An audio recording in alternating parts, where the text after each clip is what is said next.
नमस्कार, मैं हूं आपके साथ नेहा मेहता और आप देख रहे हैं हमारा खास कार्यक्रम मातृभूमि, जिसमें आज हम बात करेंगे भारत की 5 सबसे पुरानी टेक कंपनियों की जो 150 साल से भी ज़्यादा समय से देश में काम कर रही हैं।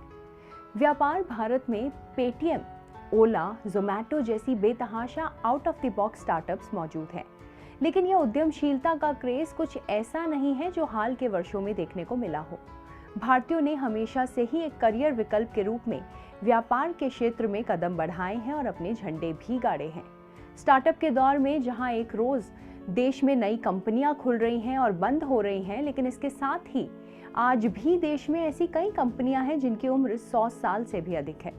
इस वीडियो में आज हम भारत की कुछ ऐसी ही सबसे पुरानी कंपनियों पर नजर डालेंगे जो पिछली एक शताब्दी से वर्तमान दौर तक फल फूल रही हैं।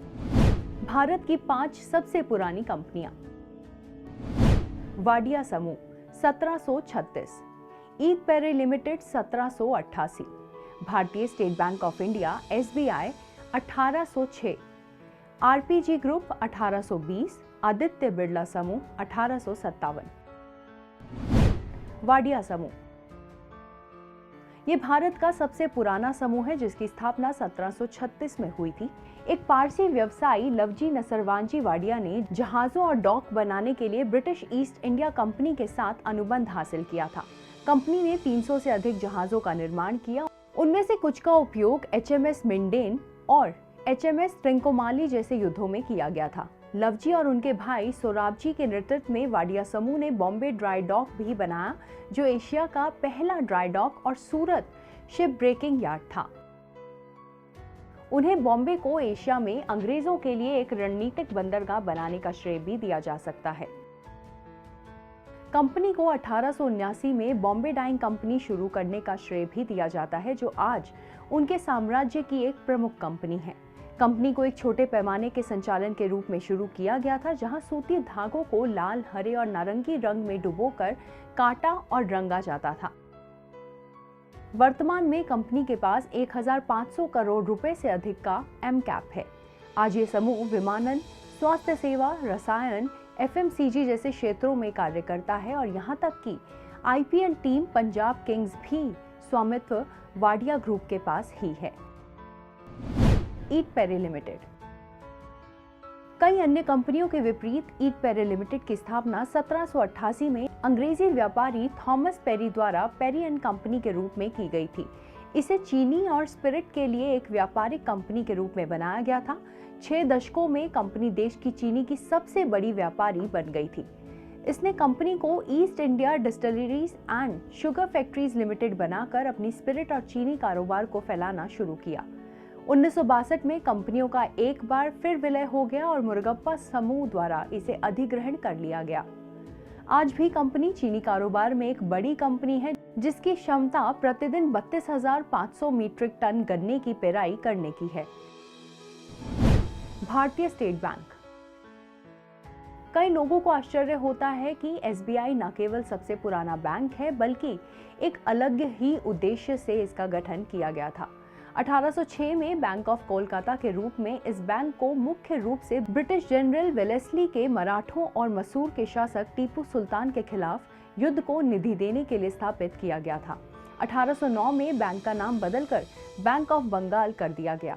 देश के अन्य बैंकों के साथ विलय के बाद 1 जुलाई को 1955 में इंपीरियल बैंक का नाम बदलकर भारतीय स्टेट बैंक रखा गया था। आज SBI देश के सबसे बड़े बैंकों में से एक है, जिसका मार्केट कैप 3.76 लाख करोड़ रुपए है। 2020 में SBI को दुनिया के 43वें सबसे बड़े बैंक के रूप में और फॉर्च्यून 500 द्वारा 221वें सबसे बड़े निगम के रूप में स्थान दिया गया था। आरपीजी समूह।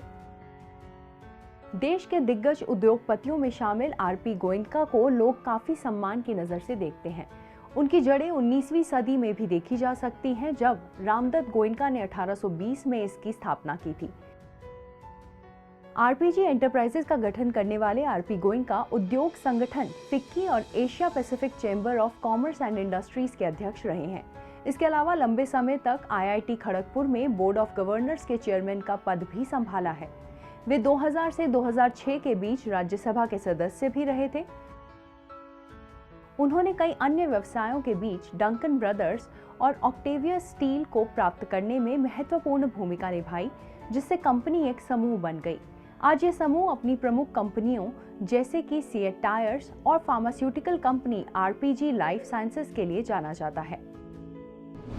आदित्य बिरला ग्रुप देश के सबसे बड़े समूह में से एक आदित्य बिरला समूह की स्थापना 1857 में शिव नारायण बिरला ने की थी, लेकिन घनश्याम दास बिरला ही थे जिन्होंने बिरला कंपनी को आज जिस मुकाम पर पहुंचाया है वहां पहुंचाने में अहम भूमिका निभाई थी।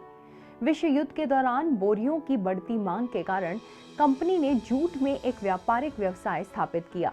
अरबों डॉलर का समूह आज एक लंबा सफर तय कर चुका है। समूह कपड़ा, वित्त, सीमेंट, खनन, धातु, खुदरा और दूर संचार उद्योग में काम करता है।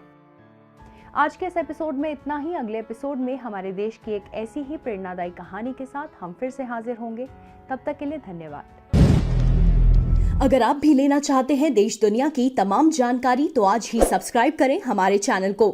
साथ ही नीचे दिए बेल आइकन को जरूर दबाएं ताकि हर अपडेट आप तक पहुंच सके।